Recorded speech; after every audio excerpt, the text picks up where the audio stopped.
favor. Would you use rod ablator for this lesion? No, rod ablator for in-stent restenosis, I don't think it's my first option there. And plus, I didn't see a lot of calcium, so I would perhaps do exactly what you did. Go with a small balloon and then cutting. Another great option will be the angioscoped. That's another scoring balloon that they will have the drug-eluting balloon version with paclitaxel very soon that we are going to test here in Germany.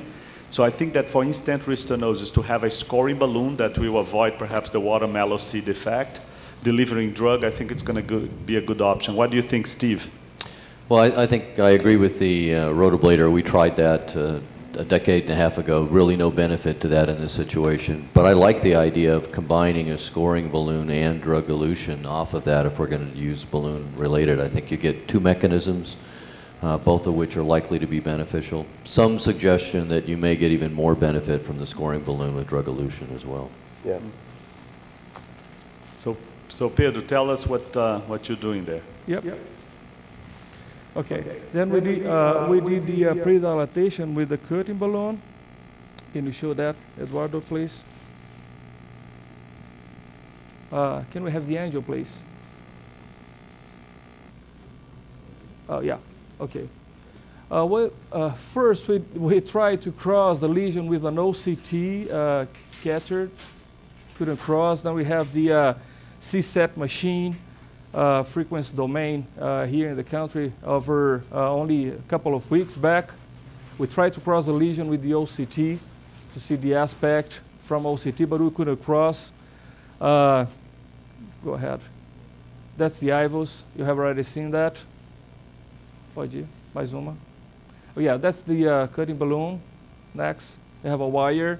It's a hydrophilic wire in the diagonal. Back. Uma para trás, Eduardo. Uma para trás. Yeah. Then we did a pre-dilatation that satisfied us. Good expansion of the balloon. We moved forward with the stent. By angio and IVUS, we got a very long lesion. We measured a 33 to 34 millimeter of plaque, shoulder to shoulder, and that's, as you saw, extended up to the ostium of the LAD. So we decided to use a long stent. It's a biomime 3.5 per 37 millimeters.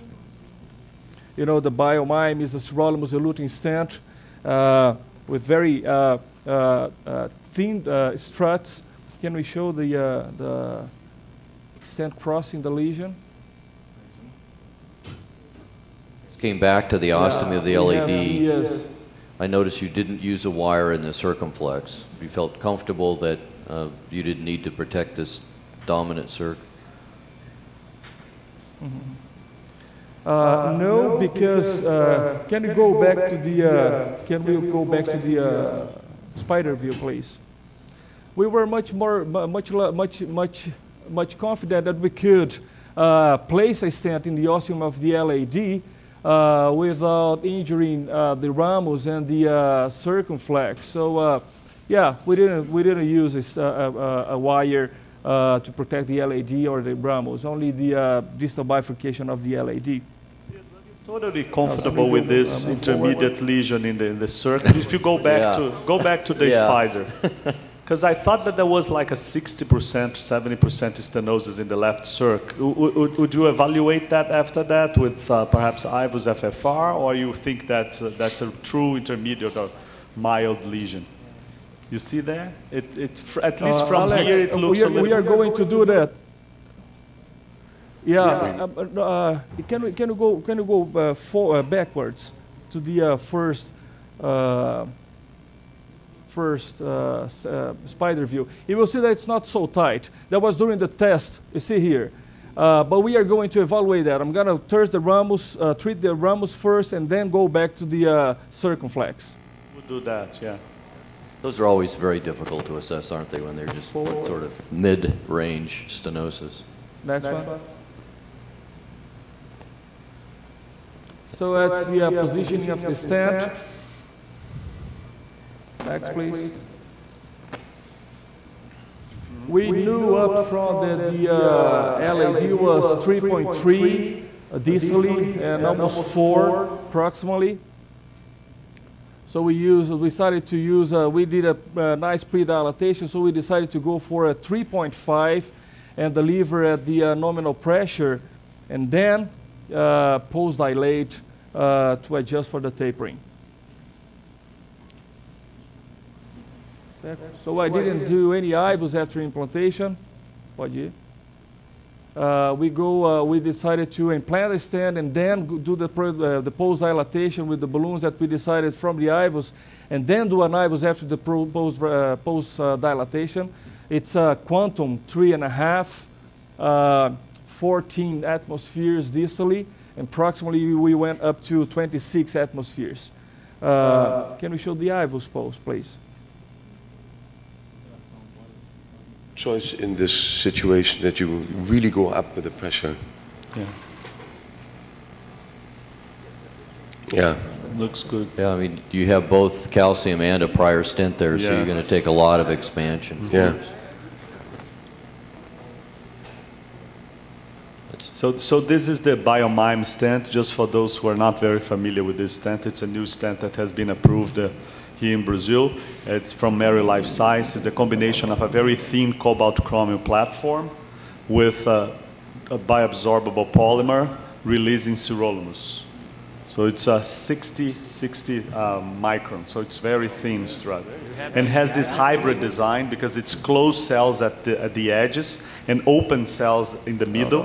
So when you inflate, it inflates first the middle of the stent and then it protects the edges. So it's an interesting design.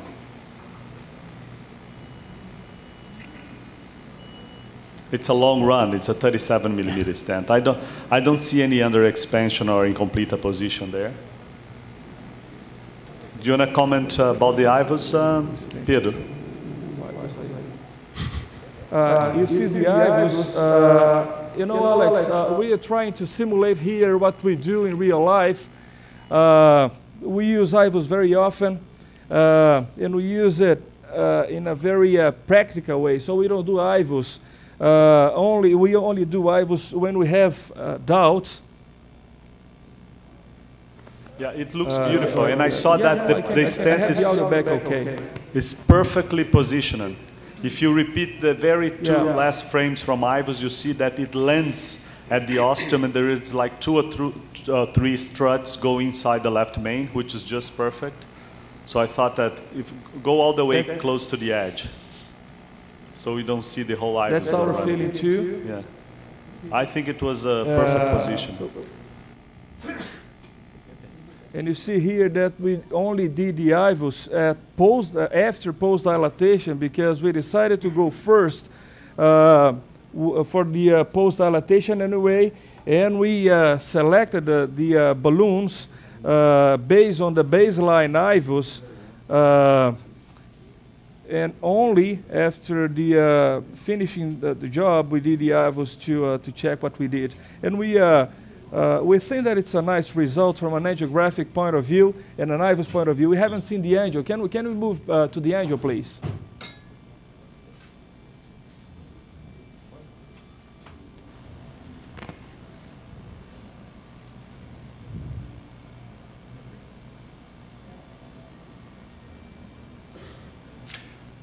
Yeah, go ahead. Do we know what the length of the bare metal stent that we stenosis? You remember the length? Yeah. It looks like an 18 millimeter stent. It wasn't done here, Alex. We measured that yesterday. It was around 15.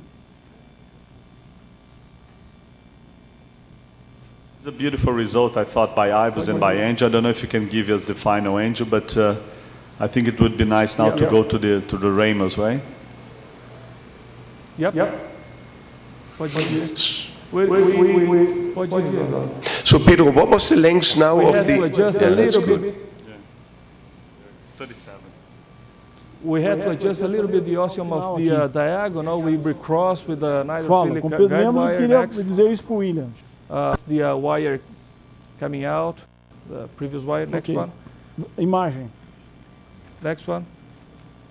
Next one. Pull back. Next one. That's the kissing. Next one. And that's final result. Would anybody in the panel Next one. start with the ramus, considering that it is the culprit lesion? Alex. Yes. I know that expert wants to give a final word there. If you could move to their room and then go back to me, I can show the ramus to you. Have Pedro. 10 minutes to finalize your case, Pedro. So let's see what you've done. Okay, fantastic. You see that patient expectito is treating, is talking to him, and mine is sleeping. So very much comfortable, more comfortable. Look, what we have here is, so we finished the LAD. We went to the ramus. Can we go back, para frente, forward. So that's the ramus. Next. We decided to use the same stent. That's the biomime. What size? It's a 2.5, tá bom? 2.5 per 25. And we just finished that. I'm going to show live to you the IVUS pullback. And we will find out together what's the result of our implantation. Can we get the IVUS, please? Can we get the IVUS, please? Ultrassom. Ultrassom. Ultrassom, sinal do ultrassom. Sinal do ultrassom. Yeah, okay. Okay. Let's pull back. It's a 0.5 millimeter per second pullback. Distally the ramus. Pulling back. That's the distal border of the stent. Looks fine to me. Still pulling back.